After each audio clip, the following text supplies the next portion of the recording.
are listening to Kathagram with Neetu M. Eldos. Kathagram, Stories Alive. ഇന്നെനിക്ക് പ്രണയമാണ്. പ്രണയം സംഗീതമാണ്. നല്ല ഇമ്പമുള്ള ഒരു സംഗീതം. എത്ര പ്രാവശ്യം കേട്ടാലും ആദ്യമായിട്ട് കേൾക്കുന്ന ഒരു ഫീലിംഗ്. ചുണ്ടിൽ ഒരിളം പുഞ്ചിരി നമ്മൾ അറിയാതെ ചിരിക്കുന്ന ഒരു ഫീലിംഗ്. അത് പ്രണയമല്ലെങ്കിൽ പിന്നെന്താണ്? നിന്നോട് പിണങ്ങിയതും ഘോരഘോരം ശബ്ദമുയർത്തി തർക്കിച്ചതും വഴക്കുണ്ടാക്കിയതും കണ്ണീരൊഴുക്കിയതും ഈ പറയുന്ന പ്രണയത്തിന്റെ പേരിലാണ്. നീ അത് അറിഞ്ഞു കാണില്ല, പക്ഷെ പ്രണയം സാക്ഷിയാണ്. സ്വന്തമാക്കാനാണ് അന്നും ഇന്നും എനിക്കും നിനക്കും ഇഷ്ടം. അതെന്തുമാകട്ടെ, പക്ഷെ സ്വന്തമാക്കാത്ത പ്രണയമാണ് വിറ്റുപോകുന്നത്. ക്ലാരയുടെ പ്രണയം, റോമിയോ ജൂലിയറ്റിന്റെ പ്രണയം, വ്ളാഡിമിർ നബക്കോവിന് ലോലിത്തയോട് തോന്നിയ പ്രണയം, ലേഡി ഷാറ്റർലിയുടെ പ്രണയം. മാർക്കറ്റ് വാല്യൂ ഇന്നും അന്നും ചിലപ്പോഴിനി എന്നും നഷ്ടപ്രണയത്തിന് തന്നെ. പുഴയുടെ അങ്ങേ തലയ്ക്കൽ ഇന്നും പച്ചയാണ് ഹരിതാപം. അത് വെറുമൊരു മിറാഷ് ആണെന്ന സത്യം എനിക്കും നിനക്കും അറിയാമായിരിക്കും. പക്ഷെ അത് വേണ്ട, അക്കരെ പച്ചയായി തന്നെ ഇരിക്കട്ടെ. ഇങ്ങേ കരയിൽ നമുക്കിഷ്ടമുള്ളതും ഇല്ലാത്തതുമായ നിറങ്ങളാണ്. പക്ഷെ നിറങ്ങളുണ്ടല്ലോ.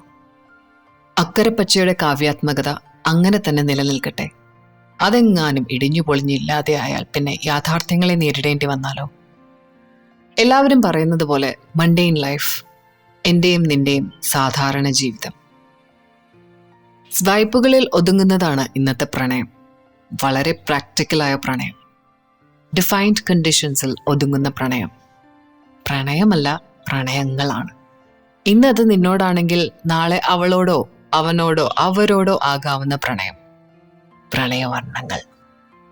ലവ് അൺകണ്ടീഷണൽ ആണെന്ന് പറയാനാണ് കവികൾക്കും എഴുത്തുകാർക്കും ഒക്കെ ഇഷ്ടം. ഇന്ന് സോഷ്യൽ മീഡിയയ്ക്കും അത് തന്നെയാണ് പ്രിയം. പക്ഷെ അതങ്ങനെ ആയിരുന്നോ? ആണോ? എൻ്റെ അമ്മയും അപ്പയും പ്രണയിച്ചിട്ടൊന്നുമല്ല കെട്ടിയത്. തലമൂത്തവർ ആലോചിച്ച് പൊരുത്തവും ജാതകവും മറ്റു പലതും നോക്കി അങ്ങ് തീരുമാനിച്ചു. പ്രണയം അതിനുശേഷമുണ്ടായതാണ്. അത് പ്രണയം തന്നെയാണോ അതെയോ കൺവീനിയൻറ്റ് ലവ് ആണോ എന്നന്വേഷിക്കാൻ ഞാൻ പോയിട്ടില്ല. ഒരു പരിധി കഴിയുമ്പോൾ അറ്റാച്ച്മെന്റ്സ് റുട്ടീനായി മാറും. ഒരു sweet but mundane routine. Heartfelt love, ഹൃദ്യമായ പ്രണയം എന്നാണ്. അത് ബ്രെയിൻ ഫെൽറ്റ് പ്രണയമല്ലാത്തത് എന്താണ്? ശാസ്ത്രപരമായി നോക്കിയാൽ നമ്മുടെ ബോഡിയിൽ ഉണ്ടാകുന്ന കെമിക്കൽ റിയാക്ഷൻസ് കാരണമാണ് ഒരാളോട് പ്രണയം, ലസ്റ്റ്, ഇൻഫാച്വേഷൻ തുടങ്ങിയ വികാരങ്ങൾ തോന്നുന്നത്. നേരത്തെ പറഞ്ഞ പോലെ ബ്രെയിനി പ്രണയം വിറ്റഴിക്കാൻ പാടാണ്. പ്രണയത്തിനൊരു റൊമാൻറ്റിസിസം ഇല്ലെങ്കിൽ പിന്നെന്ത് രസം? അതുകൊണ്ട് ഞാനും നീയും അവരും മനുഷ്യരാശി ഉള്ളിടത്തോളം കാലം പ്രണയം ആഘോഷിക്കും. കാവ്യാത്മകതയില്ലെങ്കിൽ പിന്നെ എന്ത് പ്രണയം? പ്രണയത്തിന് വേർതിരിവുകളോ അതിർവരമ്പുകളോ ഇല്ല. അതിനങ്ങ് പ്രണയിക്കാൻ മാത്രമേ അറിയൂ. ആളും തരവും സാഹചര്യവും സമയവും നോക്കാതെ അങ്ങനെ അങ്ങ് പ്രണയിച്ചുകൊണ്ടിരിക്കാനാണ് പ്രണയത്തിന് ഇഷ്ടം. ഒരു പ്രണയമേ ഈ ജീവിതത്തിൽ പാടുള്ളൂ എന്നതിനറിയില്ലല്ലോ. പ്രണയം പ്രകൃതിയോടാകാം, ഒരു മനുഷ്യനോടാകാം, എന്തിന് നിന്നോട് തന്നെ ആകാം. പ്രണയത്തിന് ഒരു ലക്ഷ്യസ്ഥാനമില്ല, പ്രണയത്തിന് അന്ത്യവുമില്ല. അതിനിങ്ങനെ ഒഴുകി ഒഴുകി പ്രണയിക്കാൻ മാത്രമേ അറിയൂ.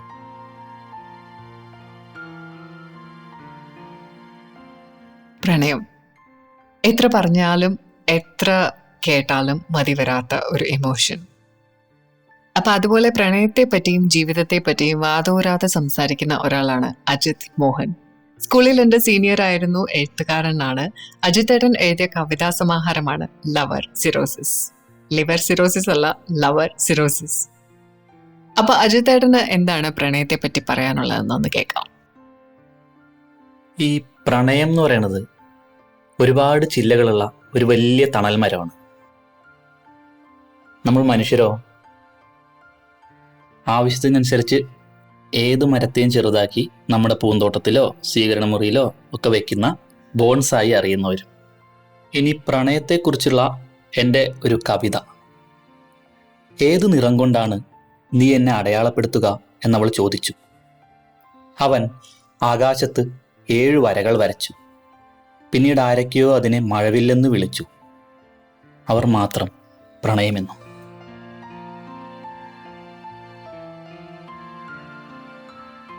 സുധാ ബാലചന്ദ്രൻ. സുധാന്റി എന്ന് വിളിക്കാനാണ് എനിക്കിഷ്ടം. തല നിറച്ചും വെളുത്ത മുടിയാണെങ്കിലും കൂടെ ഇരുന്ന് സംസാരിക്കുമ്പോൾ ഒരു 18-കാരിയുടെ ഫീൽ തരുന്ന ഒരു അമേസിങ് പേഴ്സണാലിറ്റി.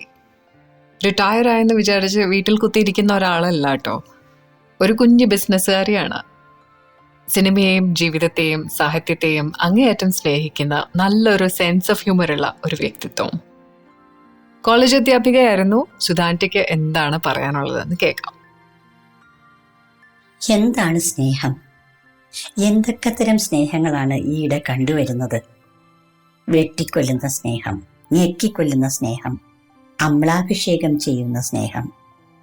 ഇതൊക്കെ എന്നെങ്കിലും സ്നേഹമായിരുന്നോ? ആരും ആരെയും സ്നേഹിക്കുന്നില്ല എന്നൊക്കെ പറയുന്നത് കേൾക്കാറുണ്ട്. പക്ഷേ ഞാനതിൽ വിശ്വസിക്കുന്നില്ല. സ്നേഹത്തിൽ തന്നെയാണ് ലോകം പുലരുന്നത്. അത് എൻ്റെയും തൊട്ടടുത്ത അനേകം പേരുടെയും ജീവിതത്തിൽ നിന്ന് എനിക്കറിയാം. ആ സ്നേഹത്തിൻ്റെ വിശാലമോ ചുരുങ്ങിയതോ ആയ ലോകം എന്നെ ചിന്തിപ്പിക്കുകയും അത്ഭുതപ്പെടുത്തുകയും വേദനിപ്പിക്കുകയും ഒക്കെ ചെയ്യുന്നുണ്ട്. ഒരാൾ നമ്മെ സ്നേഹിക്കുന്നുണ്ട് എന്ന് ആ ആൾക്ക് നമ്മെ വിശ്വസിപ്പിക്കാൻ പറ്റാതെ വരുന്ന ഒരവസ്ഥയില്ലേ? അതുമാത്രമല്ല, ആ ആൾ നമ്മെ സ്നേഹിക്കുന്നില്ല എന്ന് തോന്നിപ്പിക്കുന്ന അനുഭവം കൂടിയാകുമ്പോഴോ? ഒരാൾ സ്നേഹിക്കുന്നു എന്ന് തനിക്ക് ഉറപ്പ് വരുത്തും വിധം സ്നേഹിക്കാൻ കഴിയുക. ഇണയോ സുഹൃത്തോ മക്കളോ സഹോദരരോ ആയിക്കോട്ടെ, അങ്ങനെയുള്ള ആളുകളെ ലഭിക്കുന്നതാണ് ജീവിതത്തിലെ വലിയ നേട്ടം എന്ന് പോലും ചിന്തിച്ചു പോകുന്നുണ്ട്. And that's a wrap from me. ഈ സീസണിലെ അവസാനത്തെ നറേഷൻ ആയിരുന്നു പ്രണയം. We will come with more stories, experiences, and life. So stay tuned in. Follow my podcast, Kathagram, on Spotify and across leading platforms. As always, your support means the world. Don't forget to follow, like, and help spread the word. Share your thoughts in the comment box. I would love to hear from all of you.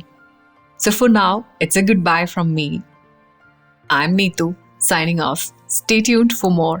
And until next time, take care. Kathagram. Stories are life. The views and opinions expressed in Kathagram are solely those of the hosts and guests. They do not necessarily reflect the views of any organizations, employers, or affiliations. Kathagram is designed for entertainment purposes. While we may discuss serious topics, our goal is not to provide any professional advice. Always consult with qualified professionals for specific advice related to your situation. Guests on Kathagram may express diverse opinions. Their views are their own, and we appreciate the richness of perspectives. Please be respectful and open-minded during these discussions.